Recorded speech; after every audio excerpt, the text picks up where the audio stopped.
యెషయా ప్రవక్త అంటారు 45వ అధ్యాయంలో చూడండి 7వ వచనం నేను చదువుతాను.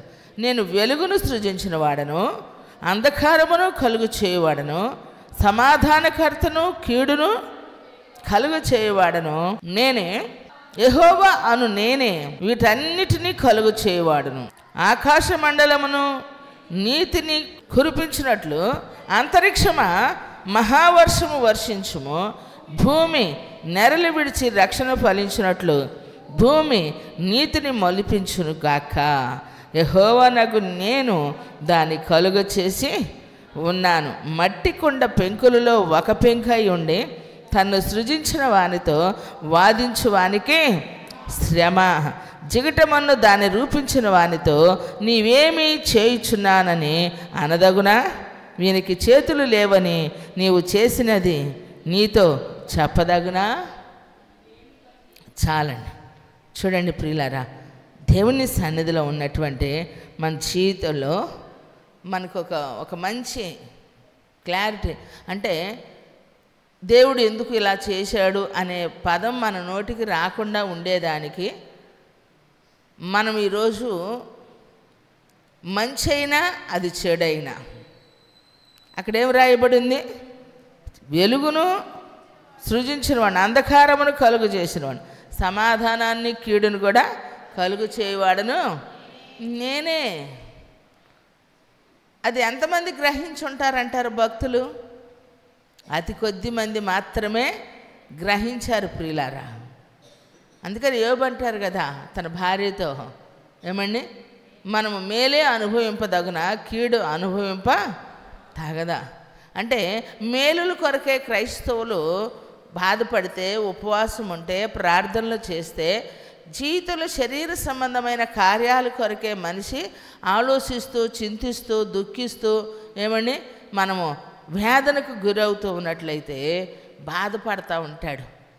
ఆయనకి తెలుసు ఎప్పుడు ఎవరి జీవితంలో ఏది చెయ్యాలో ఆయనకి తెలుసు ప్రియులారా. మనకంటే ఆయన చాలా జ్ఞాని. మనిషికి ఉన్న మూఢత్వం కన్నా దేవునికి ఉన్న జ్ఞానం ఎక్కువ అంట. అంటే ఆయనలో ఉన్నటువంటి అంత జ్ఞానం మనిషికి దేవుని జ్ఞానాన్ని శోధించటానికి శక్తి లేదట. అంత గొప్పవాడు మనం ఆరాధిస్తూ ఉన్న దేవుడు.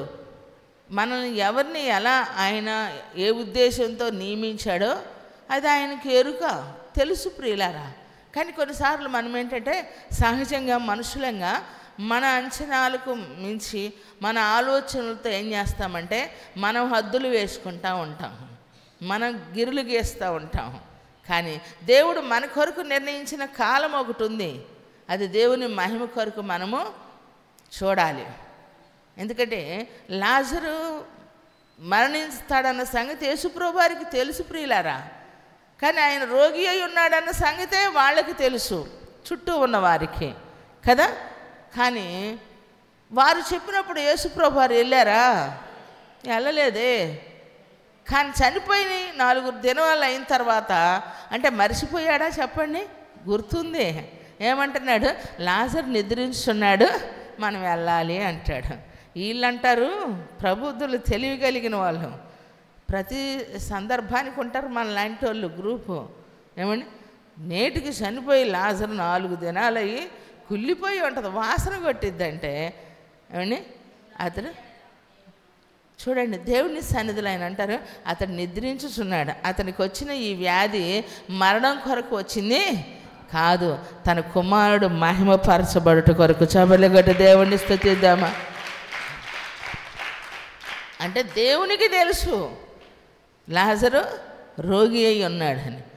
ఈలోపు ఎంతమంది ఎన్ని రకాలైనటువంటి మాటలు మాట్లాడారు. ఎంత భక్తులు, ఎంత పరిచారకులు, ఎంత ప్రార్థనా పరులు. లెగిస్తే ఆయనతోనే ఉండరు, లెగిస్తే అక్కడే కనపడ్డారు. మరి ఇప్పుడు చనిపోతే పలకరించడానికి కూడా దిక్కులేనట్టుగా ఆడపిల్లలు అయిపోయారు, అభాస్పాలు అయిపోయారు. ఉన్న మగ దిక్కు కూడా లేరని ఎంతమంది అని ఉంటారు చెప్పండి? ఎంతమంది అండి? ఓదార్చువారు వారింటే ఇంకా ఉన్నారట. పిల్లలు కదా, తట్టుకోలేరు, గుండె బదలైపోయిన పరిస్థితిలో. చూడండి పిల్లరా, అయితే ఎప్పుడైతే లాజరు రోగి అయి ఉన్న సంగతి ఆ నలుగురికే తెలుసు, చనిపోయాడన్న సంగతి ఊరంతా తెలిసింది. ఎప్పుడైతే లాజరు కొరకు యేసుప్రభు వారు వెళ్ళి సమాధి దగ్గర లాజరు బయటికి రా అన్నాడో, ప్రేత వస్త్రముల చేత చుట్టబడిన వాడే సజీవుడిగా లేచి వచ్చినప్పుడు ఆ గ్రామము చుట్టుప్రక్కల గ్రామాలంతా పాకిపోయిందంట, వ్యాపించిందట. దేవునికి మహిమ కలుగును గాక. ఎందుకంటే కొన్నిసార్లు ఈ వెలుగును చీకటిని, ఈ బ్రతుకు మరణాలు, ఈ పేద ధనిక ఏమండి ఎందుకు నన్నెందుకు ఎట్ట సృష్టించాడు, ఇంకొకరిని ఎందుకు అలా చేశాడు అని బాగున్న వారేమో దేవుణ్ణి మరవచ్చు, బాగలేని వాళ్ళేమో దేవుణ్ణి ఏమండి గురించి చింతించవచ్చు. కానీ కొన్నిసార్లు కొందరు మాత్రమే దేవుని మహిమపరిచేవారు ఉన్నారు, మరి కొందరు దేవుని గురించి విచారించిన వారు ఉన్నారు. కానీ ఏ స్థితిలోనైనా ఉన్న దేవుని శక్తిని ఎప్పుడైతే మనం గ్రహించగలుగుతామో, నిజంగా ఆయన ఉనికి మనం తెలుసుకోవాలా. ఆయన ఉనికిని మనం తెలుసుకోగలిగితే ప్రియులారా, మన దేవుడు మనం ఎక్కడున్నా సరే ఆయన ఎంత ఎత్తుకైనా తీసుకొని వెళ్ళటానికి మనం ఆరాధిస్తూ ఉన్న దేవుడు సమర్థుడు. దేవునికి మహిమ కలుగును గాక. ఎందుకంటే మనం నిలదీసేదానికి ఛాన్సు లేదు ప్రియులారా. ఒకప్పుడు నా నిస్సహాయతను బట్టి దేవుడు నన్ను ఎందుకు ఇట్లా సృష్టించాడని నేనే అడిగాను. ఏమండి, విశ్వాస కుటుంబానికి నేను చెందినా, నా తల్లి నేను పుట్టకముందే యేసుక్రీస్తుని అంగీకరించిన, నేను నామకార్థంలోనే ఉన్నా. ఎందుకు దేవుడు ఇలా పుట్టించాడు, అందరూ ఒకలా పుట్టించి నన్ను ఎందుకు ఇలా పుట్టించాడు, అందరు ఉండోళ్ళు అయ్యారు, మేమెందుకు పేదరికాన్ని అనుభవించాలా, నా స్థానానికి వచ్చేసరికి నా స్థితికి నాకున్నది మాకు లేకుండా ఎందుకు పోవాలి, ఆశలు ఉన్న నాకే అడి ఆశలు అయిపోయిన పరిస్థితులా ఏంటి ఈ దురవస్థ అని బాధ అనిపించింది. ఏడ్చుకున్నాను, ఒకరోజు ఏడ్చుకున్నాను. దేవుడు తీ అన్నాడు, ఇర్మియా ఇది కాదు అని, ఇదే దీనికి సంబంధించింది, కుమ్మరి గురించి ఇర్మియాలో ఉంటుంది కదా, మాట్లాడాడు. ఇక ఆ రోజు మొదలుకొని మరలా ఏనాడు కూడా నా దేవుణ్ణి మేము క్వశ్చన్ చేసిన దాఖలే లేవండి. ఎందుకంటే అది మంచి చెడు ఏమండి తెలుస్తాయి.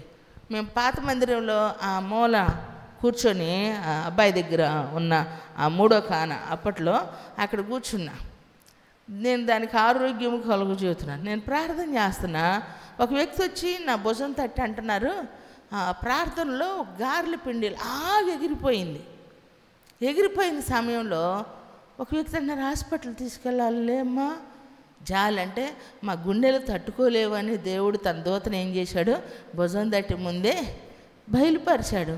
నేను ప్రార్థన ముగిస్తున్నాను, వెంటనే నిజంగానే అట్టు వచ్చి నర్సరావుపేట దగ్గర అమ్మోళ్ళకి యాక్సిడెంట్ అయింది. అప్పుడు మా అత్తయ్య మానసిక పరిస్థితిలో ఉంది. వయసులో ఉన్నటువంటి వారు ఏ ఇది లేనటువంటి పరిస్థితిలో ఇంకెలా ఉంటుంది చెప్పండి. ఎంత భయంకరమైన దేవుని గూర్చిన నిరీక్షణ లేకపోతే ఎంత ఘోరం. కేవలం ఆస్తి పోయిన దాన్ని బట్టే మా అత్తయ్య మెంటల్ డిప్రెషన్లోకి వెళ్ళి 20 సంవత్సరాలు మనిషిగా ఉన్నా ఏమండి జీవోత్సవంలాగా పడి ఉంది ప్రియులారా. మరి అంతకంటే దిగజారిపోయిన మా పరిస్థితుల్లో మరి మేము బ్రతుకున్నామంటే కేవలము దేవుని ఎడల మాకున్న నమ్మకం. దేవునికి మహిమ కలుగునుగాక. ఇలా ఎప్పుడు మనకి వ్యత్యాసాలు కనపడుతూనే ఉంటాయి. సర్వశక్తి కలిగిన దేవుడు ఒక అన్యునికి, ఒక క్రైస్తవుడికి, ఒక విశ్వాసికి, ఒక అవిశ్వాసికి, దేవుని ఎడల ఉన్న నమ్మకానికి అపనమ్మకానికి మధ్య ఉన్నటువంటి వ్యత్యాసాలని దేవుడు ఎప్పుడు కూడా మన జీవితాల్లో బయలుపరుస్తూ ఉంటాడు ప్రియులారా. అందుకనే క్రైస్తవుడు ఎన్ని సమస్యలు వచ్చినా, ఎన్ని ఇబ్బందికరమైన పరిస్థితులు వచ్చినా మనం బ్రతికున్నాము అని అంటే, నిలబడి ఉన్నాము, ధైర్యంగా ఉన్నాము అని అంటే అది మన ధైర్యం కాదు, మన బలం కాదు, మన శక్తి కాదు, మన నీతి కాదు. ఆయన కృప ద్వారా మనకు అనుగ్రహించబడుతున్నటువంటి నీతి, శక్తి, బలం, క్షేమం మన జీవితాల్లో దేవుడు మనకి అనుగ్రహిస్తాడు ప్రియులరా. అది దేవునికి ఉన్నటువంటి గొప్పతనం. ఎందుకంటే క్రైస్తవుడు దాన్ని గ్రహించగలగాలి. ఈరోజు విశ్వాసంలో నిలబడలేకపోవటానికి, స్థిరపడలేకపోవటానికి కారణాలు ఏమిటి చెప్పండి? ఎందుకు బలంగా నిలబడలేకపోతున్నారు? పరిస్థితుల మధ్య ఎందుకు తొలగిపోతూ ఉన్నారు? ఏమండి అవకాశాన్ని బట్టి అదును చూసుకొని ఏమండి ఛాన్స్ దొరికితే అన్నట్టుగా ఎందుకు క్రైస్తవ్యం అయిపోతూ ఉంది తెలుసా? నిరీక్షణ లేదు. దేవుడు చూస్తున్నాడు, వింటున్నాడు, ఆయన గమనిస్తున్నాడు. ఆయన వాని క్రియల చొప్పున ప్రతిఫలము ఇస్తాడు.